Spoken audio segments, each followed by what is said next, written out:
Good morning. Ngasi card messaging se ko ngasi card message se koi gi rashi gi matung ina ko ka train to katang yeng se ka train to chide gi ko ka train to ha gadi rashi train to gi ka train to ko to ahan ba se da le re ko ani shu ba se da le re ahum mari manga taru taret nipan mapan tara taramathoy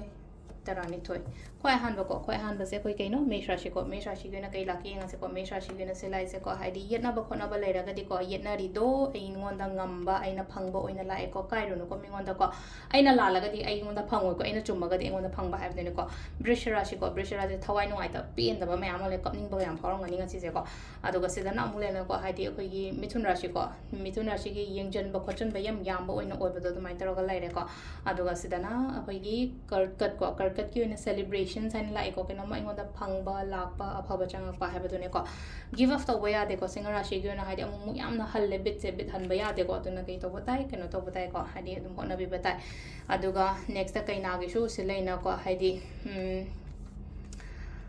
mingonda takpiba tambiba haide guide kumba tawo aigi makha taba da ko aduga sisena khoi gi tula ko khona ga daba matam oina ko ina khona se yaudri de ne khoti khona ya ta chu haide khona ga chu result se tap tap gi tap to mai to la ko to ko sisena khoi gi brichik rashi gi se lena wa khan nuai ta ba ko to ma amsena ko haide unga ga khola ga dum leiba oina bu dos maina leiba ya de ko aduga next ko dhanu gi se na musle problems pesang sa gi kai gi khatang ne ma thagum ba sa ba ko pa mai tar ga la ko sisena khoi gi kaino gi matung da lai se makar gi dana sile je khodong chaba opportunities kumba kai gumba dumaina ko du masulai shona chanbi ban du mithai ba du su oi ko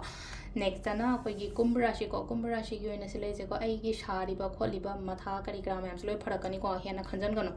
last ki minna gi oina hadi taw ya gani ngasi gi me che aina khanba aina ningba aina pam to fulfill oyo haina targa dumai lai ko du sile ko rashi gi matung ina tarot card reading ma'am thank you